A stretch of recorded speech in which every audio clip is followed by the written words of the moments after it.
Good morning students आज मैं आपको आगे का जो टॉपिक है उसी को कंटिन्यू करा रहा हूँ। तो जो टॉपिक रह गया था आपका नेचर ऑफ फिजिकल लॉ। तो नेचर ऑफ फिजिकल लॉ में आप जो कंजर्वेशंस हैं लॉ, उन सभी कंजर्वेशन लॉ को आप पढ़ेंगे। ठीक है, तो मैं सीधे कंजर्वेशन लॉ पर ही आ रहा हूँ। तो फर्स्ट है कंजर्वेशन ऑफ मैकेनिकल एनर्जी। तो मैकेनिकल एनर्जी जो है वो कंजर्व होती है। तो वो पहले मैकेनिकल एनर्जी के बारे में जानो, है क्या मैकेनिकल एनर्जी। किसी भी ऑब्जेक्ट के लिए जो उसकी काइनेटिक एनर्जी होती है और जो उसकी पोटेंशियल एनर्जी होती है, इन दोनों का जो एडिशन है, it means its total energy is also known as mechanical energy. ठीक है, तो मैकेनिकल एनर्जी काइनेटिक और पोटेंशियल एनर्जी का एडिशन होती है। तो अगर किसी भी मटेरियल पर जैसे फ्रीली वो फॉल हो रहा है तो उसकी जो मैकेनिकल एनर्जी कंजर्व होती है। For motion under an external conservative force, ध्यान रखना external conservative force, the mechanical energy it means kinetic energy plus potential energy of a body is constant in the familiar example of free fall of body under gravity. ये इसका सबसे simple example है। ठीक है, और भी example है, वो उसका उससे पढ़ के देखिए। नेक्स्ट पॉइंट है conservation of total energy of an isolated system. Isolated system एक ऐसा सिस्टम है, मतलब एक ऐसा सराउंडिंग है, ये कोई भी बॉडी हो सकती है, रूम हो सकता है। ठीक है, एक ऐसा सिस्टम है जिसमें क्या होगा, जो उस सिस्टम के अंदर मास, ठीक है, कोई भी मास ना तो बाहर जा सकता है, ना ही अंदर से बाहर जाएगा, ना ही बाहर से अंदर आएगा। ठीक है, और ना ही कोई एनर्जी बाहर से अंदर आएगी, ना ही अंदर से बाहर जाएगी। तो ऐसा कोई सिस्टम है तो हम उसको कहते हैं आइसोलेटेड सिस्टम। और यदि कोई आइसोलेटेड सिस्टम है तो उसकी जो टोटल एनर्जी वो कंजर्व रहेगी। ठीक है, वो बदलेगी नहीं। क्यों?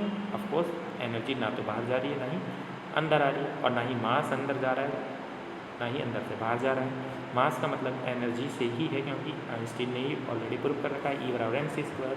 ठीक है, क्योंकि मास की इक्विवेलेंट एनर्जी भी होती है और एनर्जी की इक्विवेलेंट मास भी होता है। ठीक है, the mechanical energy is conserved if the force involve are conservative. If some of the forces doing work are non conservative such as air friction, part of the mechanical energy is transformed into other forms.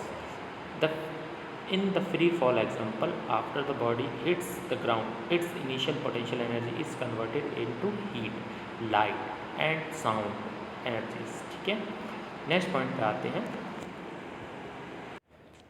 जो next point है conservation of mass plus energy. ठीक है, already मैं बता चुका हूँ, mass energy के ही equivalent होता है और एनर्जी मास के, आइंस्टीन के इक्वेशन के अनुसार। अगर कोई ऐसा सिस्टम है जिसमें अगर ना तो मास अंदर आ रहा है, ना ही बाहर जा रहा है, ना ही एनर्जी अंदर आ रही है, ना ही बाहर जा रही है, तो टोटल मास या टोटल एनर्जी, बल्कि क्या हो, टोटल मास प्लस एनर्जी, वो हमेशा कंजर्व रहेंगे। ठीक है, before Einstein the law of conservation of mass was considered as a basic conservation law in nature because matter was thought to be indistributable, but Einstein by this theory of relativity proved that energy conservation and mass conservation are not two independent flow. They are unified in a single law. According to it, and the total it means mass plus energy of the universe is conserved.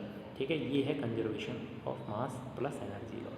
ठीक है, क्या होगा कि जो total energy है, it means mass plus energy, ठीक है, किसी भी सिस्टम के लिए, यूनिवर्स के लिए जो, तो वो क्या होगा, वो हमेशा कंजर्व रहेगी। ठीक है, आप फॉर्मूला भी देख सकते हो, डेल्टा ई क्या है, डेल्टा एम सी स्क्वायर। अगर कोई मास है डेल्टा एम, तो उसके इक्विवेलेंट जो एनर्जी होती है delta E equal to delta M C square. It means delta M वो सब्सटेंस का मास होगा, डेल्टा ई उसके इक्विवेलेंट एनर्जी होगी, और सी क्या है, speed of light. It means 3 × 10⁸ metre per second. ठीक है, नेक्स्ट ऑफ कंजर्वेशन लॉ पे आते हैं, कंजर्वेशन ऑफ मोमेंटम। तो जो मोमेंटम है वो भी कंजर्व रहता है। ठीक है, अगर कंजर्वेटिव फोर्स उस पर लग रही हो किसी भी ऑब्जेक्ट पर। तो मोमेंटम में दो तरह के मोमेंटम हम पढ़ते हैं, लीनियर मोमेंटम और एंगुलर मोमेंटम। तो टोटल लीनियर मोमेंटम किसी भी ऑब्जेक्ट के लिए, या फिर टोटल एंगुलर मोमेंटम, वो दोनों ही कंजर्व रहते हैं। ठीक है, energy of a scalar quantity, energy तो स्केलर क्वांटिटी ही of course, all the conserve quantities are however not necessary scalars. The total linear momentum and the total angular momentum, ध्यान रखना जो लीनियर मोमेंटम है, मोमेंटम ही, ये momentum quantity अपने आप में ही वेक्टर क्वांटिटी है, स्केलर नहीं है, ठीक है। The total linear momentum and the total angular momentum both vector, दोनों वेक्टर होते हैं, of an isolated system are also conserve quantities. These laws are drive from Newton's law of motion, ये भी आप पढ़ोगे, ठीक है। In mechanics these are the basic conservation law of nature in all domains. Conservation of charge, अब charge का conservation भी देख सकते हो। The total amount of charge in an isolated system remains constant, it means charge can neither be created nor destroyed, ठीक है। Next, conservation of number of nucleus mass number, ठीक है। तो जो मास नंबर है वो कंजर्व रहेगा। Suppose जैसे ये यूरेनियम है 92U238, ये दो एटम्स या न्यूक्लियस में डिवाइड हो गए, एक थोरियम है एक हीलियम है, लेकिन जो ऊपर का टोटल मास है वो हमेशा कंजर्व रहेगा 238। और इधर देखो इन दोनों का एडिशन करके देखो जो क्या आएगा 238, 2 3 4 + 4 यानी 238, जो कि कंजर्व ही है। तो ये भी conservation of number of nucleus, it means mass number, ठीक है। तो वो अभी भी कंजर्व है। अब यहाँ से देखिए स्टार्टिंग से इसी को, in all nuclear reaction the number of nucleus remains conserve, ठीक है। तो किसी भी रिएक्शन में जो नंबर ऑफ न्यूक्लियस हैं वो हमेशा कंजर्व रहेंगे। There is rearrangement of protons और neutrons in different nucleus reaction, but the total number of neutrons and protons is separately equal for reactions and the products. एक example के तौर पे आपको ये समझा भी रखा है। In radioactive decay of uranium the uranium nucleus is conserve into thorium nucleus and emits an alpha particle. तो क्या होता है, अगर यूरेनियम से अल्फा पार्टिकल इमिट हो रहा होता है तो उस कंडीशन में थोरियम में कन्वर्ट हो जाता है। और जो अल्फा पार्टिकल है 2He4 को हम अल्फा पार्टिकल बोलते हैं, ठीक है। अल्फा पार्टिकल में इलेक्ट्रॉन नहीं होते, यानी 2He4 में जो इलेक्ट्रॉन है, हीलियम एटम में अगर हम 2 इलेक्ट्रॉन निकालेंगे तो जो बचा जाएगा न्यूक्लियस, हीलियम का न्यूक्लियस, उसी को हम अल्फा पार्टिकल बोलते हैं, ठीक है। इस तरीके से डिनोट करते हैं इसे। यहाँ देखिए जो अल्फा पार्टिकल है इस तरीके से। क्लियर? तो ये टॉपिक आपको क्लियर हो गया होगा।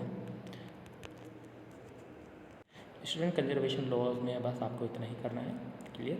और जो इस चैप्टर से जो एक्सरसाइज है उसमें objective type, very short, long, ठीक है, ये सब आपको खुद से पढ़ के देखने, थ्योरी की कॉपी में नहीं उतारने, ठीक है। जो थ्योरी की कॉपी में उतारने होंगे वो हैं आपको न्यूमेरिकल्स, और इस चैप्टर में कोई न्यूमेरिकल नहीं है। ये सारे क्वेश्चन जिनके आंसर आपको ऑलरेडी गिवन है वो सब आपको पढ़ के देखना है, ठीक है। ये मैं आपको PDF फॉर्मेट में आपको पूरा चैप्टर दे दूँगा, क्लियर। आज इस वीडियो में इतना ही रखेंगे।